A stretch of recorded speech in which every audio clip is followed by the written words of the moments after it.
Hello, everyone.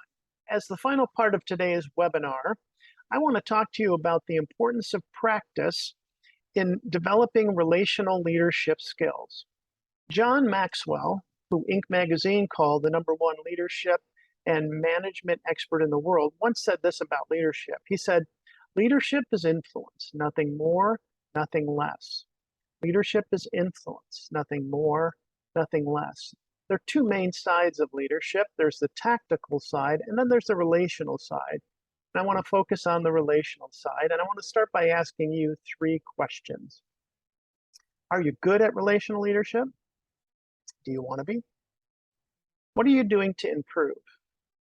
A few years ago, I went through a coaching certification, and the vice president of that program, Chris Robinson, used to use a phrase commonly in our training. The phrase is, learn a little, do a little. Learn a little, do a little. Chris used this phrase, I think, to help us fight feeling overwhelmed, feeling anxious, focusing too much on our shortcomings. Chris would look at us with that $1,000,000 smile, and literally it was. And he would say, don't worry, big growth happens in small steps. So learn a little, do a little. You know, we've all heard that there are three types of experiences that impact executive development. 10% of the impact comes from reading, 20% comes from being taught, and 70% comes from experiences and challenges. 70% comes from experiences and challenges. So the scenario is something like this. Get them on the job, let them try, fail, learn, and try again. But my question is, what about practice? This is the missing piece. Tom Brady, NFL quarterback, saw the value of practice when he said this. It's a real strength for me that I've never minded the training process. It's something I enjoy. I really like being in the gym or certainly on the field. Brady knows small disciplines repeated with consistency over time lead to great achievements. I'm part of the deaf community, and as part of the deaf community, there's two words that I really like that relate to our topic today. The first word in American Sign Language is the sign for improve. Do it with me. Improve. What I like about that sign is that it shows that growth happens in small increments, not big steps like this. This is the look back over the period of daily small improvements. I like that word. The second word that I like, or the second sign, is a sign for practice. Practice. I like that sign because it reminds me of cutting a piece of wood, having rough edges, taking some sandpaper and sanding and sanding and sanding until it's nice and smooth. Practice is like that. We practice, we repeat until whatever we're trying to improve on becomes a very smooth behavior. I have two friends who value practice. My first friend is Chris. Chris is a state college wrestling champ, and he trained wrestlers and MMA fighters. He recently told me this. When introducing a new move to his students, he required them to practice that move 300 times. Not 3 times, not 30 times. His aim was to make it an instinctive habit. Wrestlers and fighters depend on instinct. Instinct is ingrained habits. My second friend, Dave, a Chicago City police officer and firearms trainer, measures growth through hours of practice, 1,000 hours to be exact. So practice is the act of doing something again and again in order to turn a lesson into a habit. Let me say that again. Practice is the act of doing something again and again in order to turn a lesson into a habit. I mentioned that relational leadership is one side of leadership. So why does relational leadership matter? The truth about icebergs is that we see above the surface. We see the majesty, we see the color, we feel the cool. But what we don't see is below the surface. And that's the biggest part of the iceberg. People are like icebergs, right? Of course. Above the surface, attitudes, behaviors, body language, words, these are all seen and heard. But below the surface is the side of people that we don't see, their inner thoughts, their motivations, their dreams, their unshared circumstances, and their past experiences, whether good or bad. Relational leadership training is not easy. It's the soft skills side. The practice field approach, I believe, allows time for people to experience successes, to build on successes, and to do it with strategies that turn understanding into an instinctive habit in a safe environment. The practice field is really, well, stupid simple. Learn a little, now we do a little.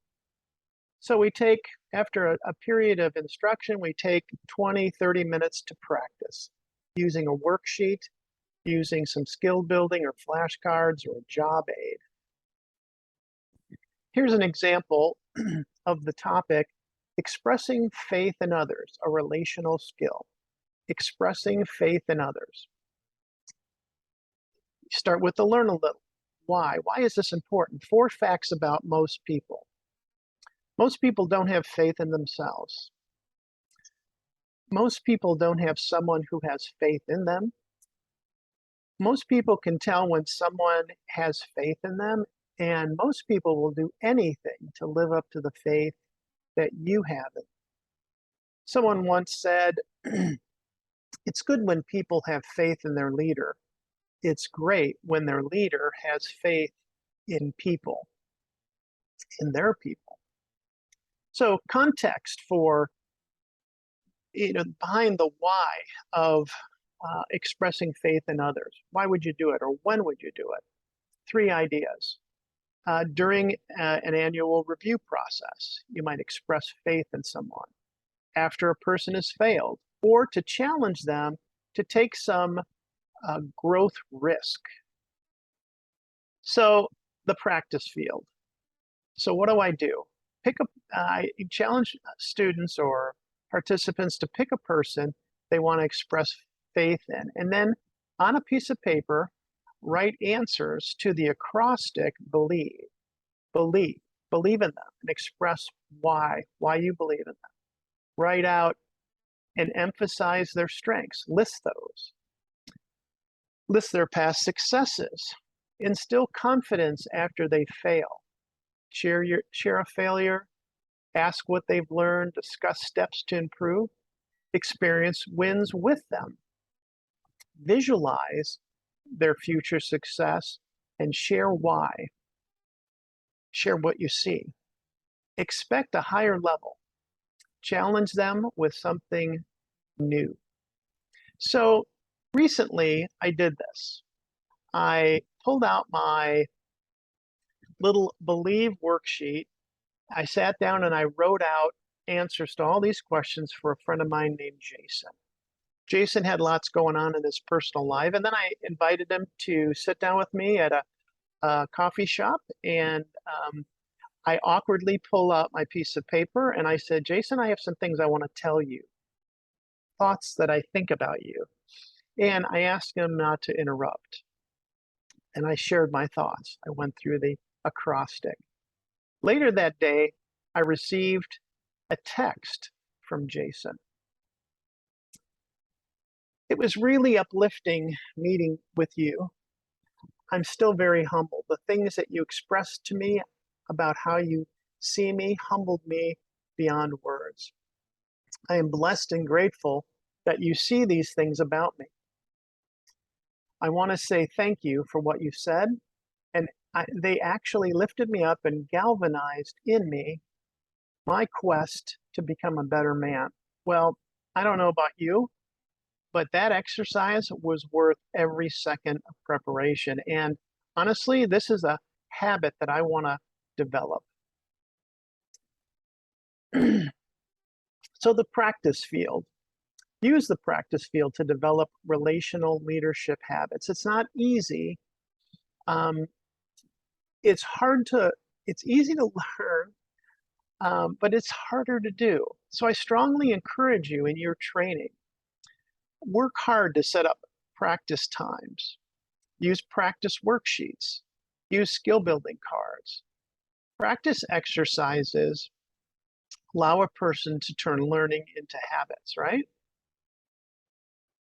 When you use the practice field, learn a little, do a little, what you do is you help people overcome fear and insecurity.